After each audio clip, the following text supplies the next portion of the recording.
Welcome back to Sale, Resell, Sold. My name is Heather. Stick around as we discuss our first month cross-listing. And we're going to do our top 10. We're going to do our flip-flop. We're going to talk about Souptober.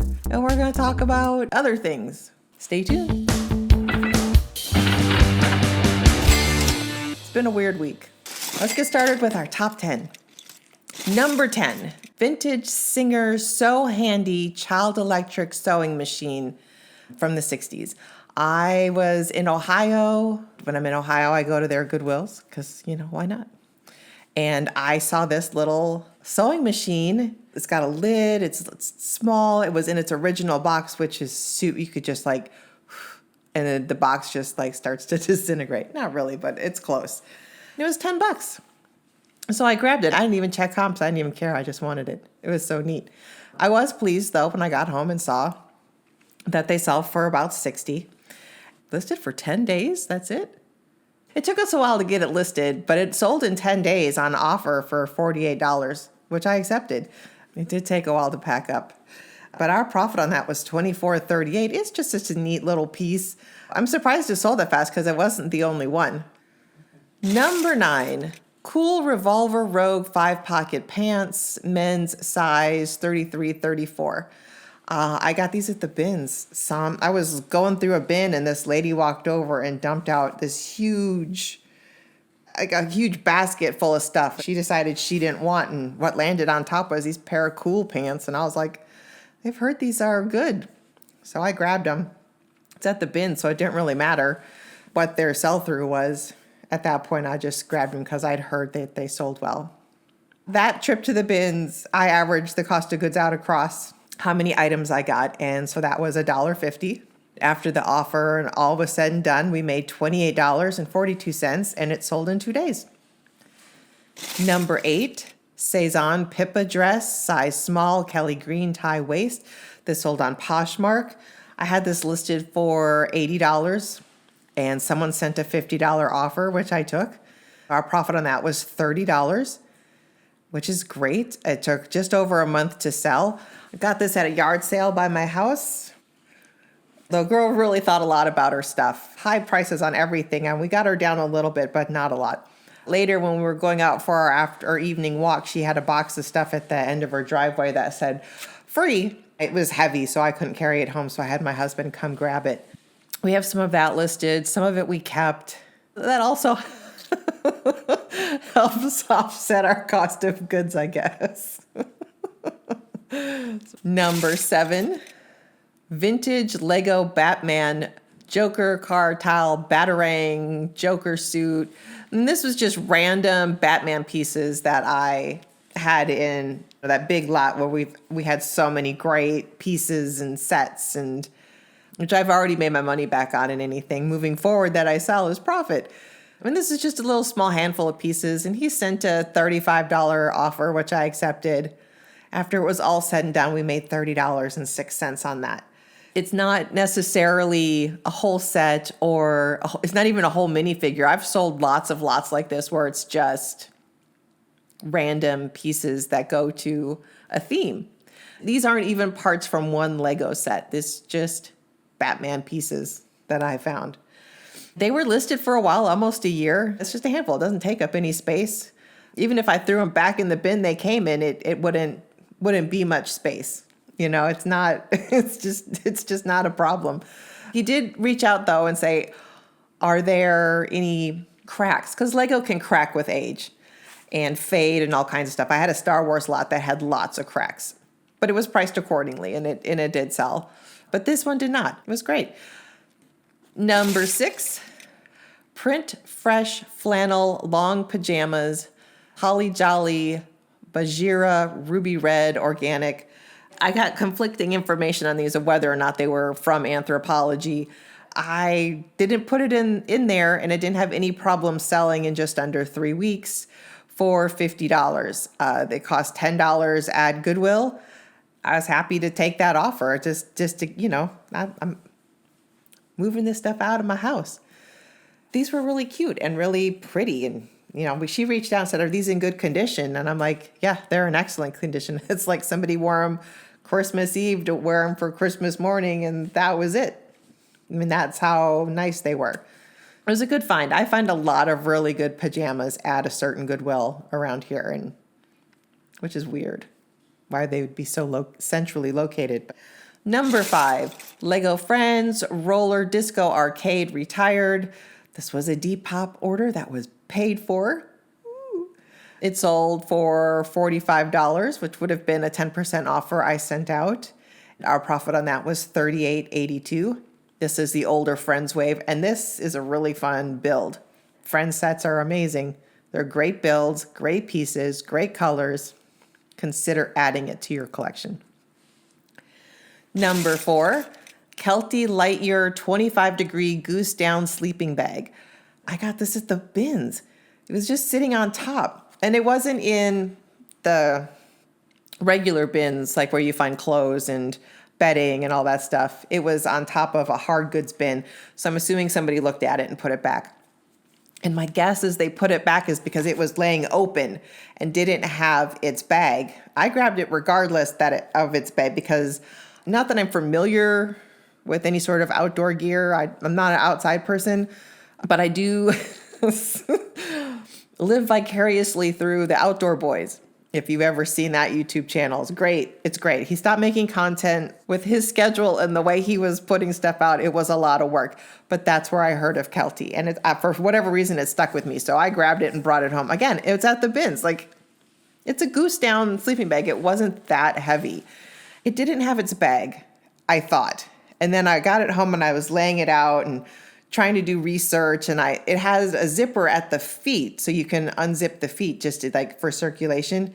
And there was the bag. I was like, no way.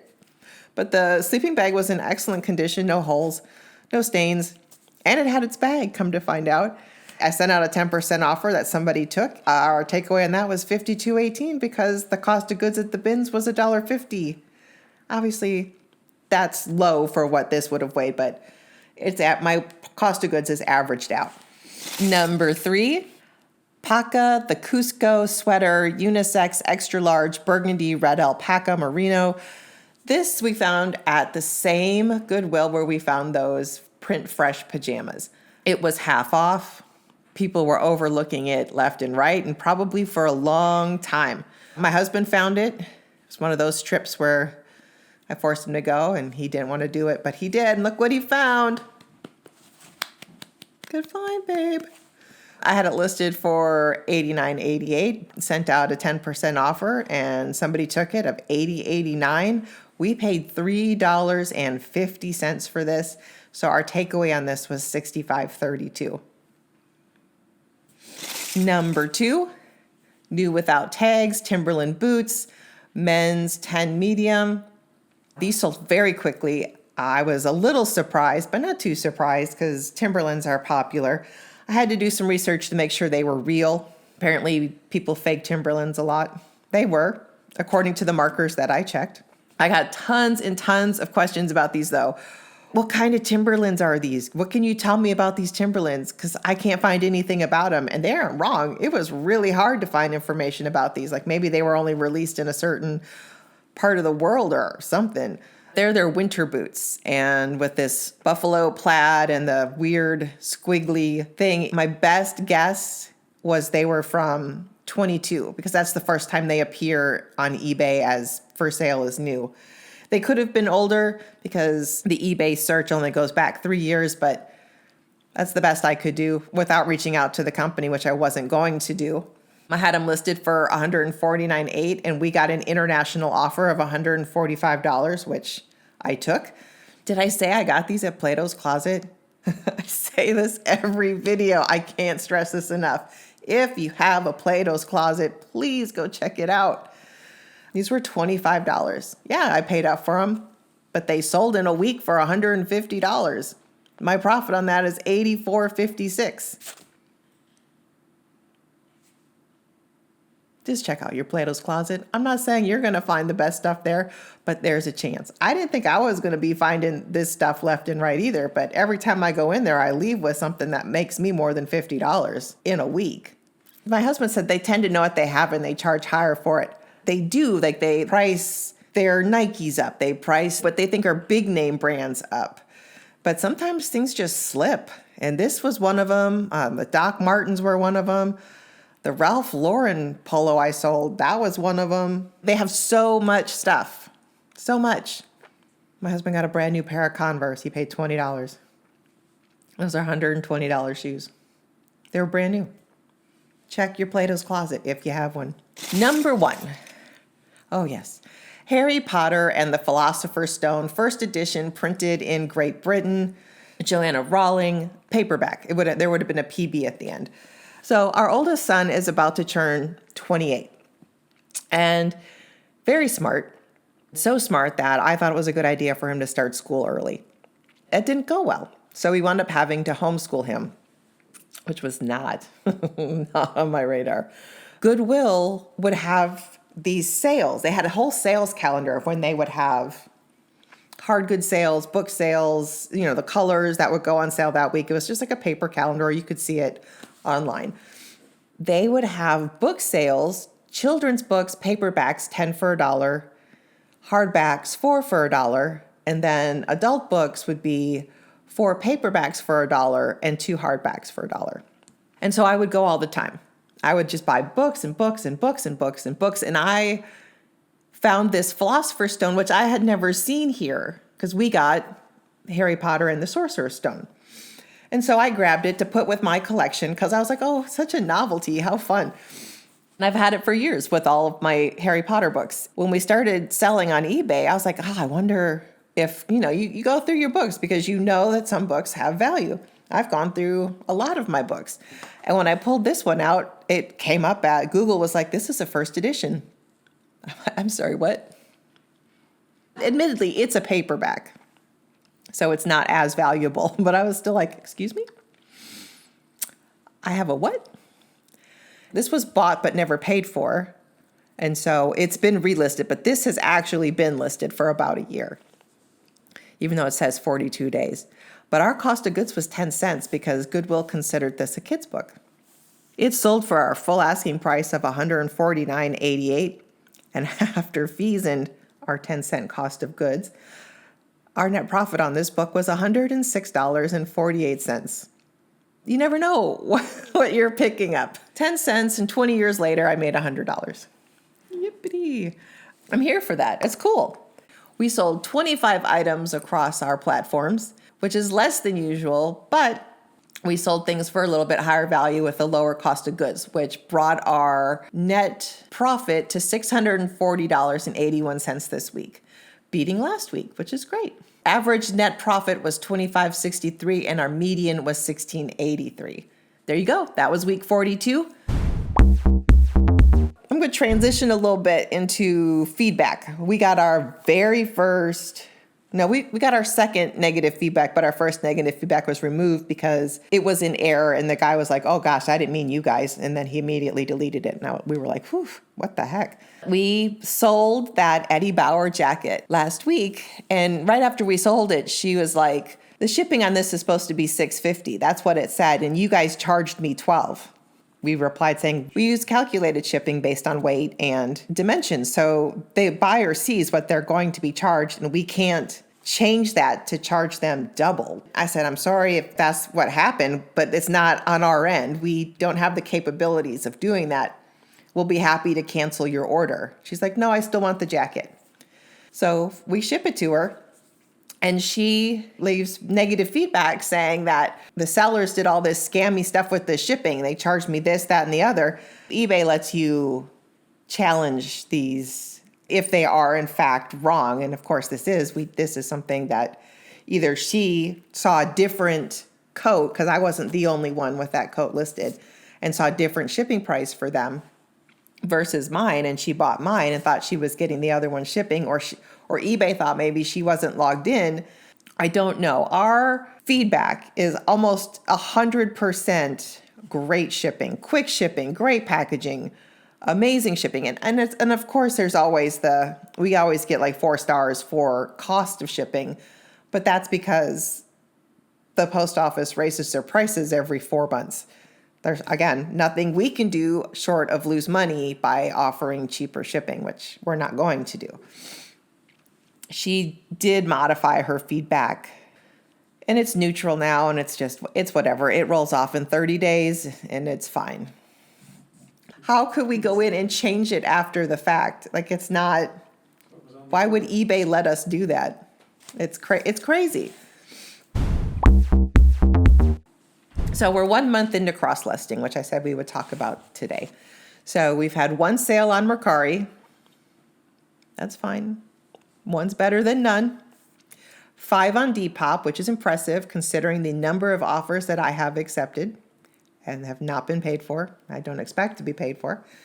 30 on Poshmark, which thankfully, that's some days those are our only sales, so that's always great because eBay's been crazy roller coaster. And 97 on eBay. So there was 36 additional orders through the new platforms, 37% increase in orders, and $1,000 in additional sales, and a nearly 30% increase in gross sales, plus the unexpected boost to eBay sales. Sounds good to me. I'll take the extra $1,000. I don't have any problem with it. That's cool. We're going to continue to cross-list. Poshmark, obviously, doing better than the others. Maybe the other ones will start to perform. Mercari will not let us list more than 100 items. Even though we sold something and according to their policy, we should be able to list another 100, but they're not letting us. We have not figured out a way to contact Mercari. Now it's time for our flip-flop. With once again a bag from the emotionally attached estate sale.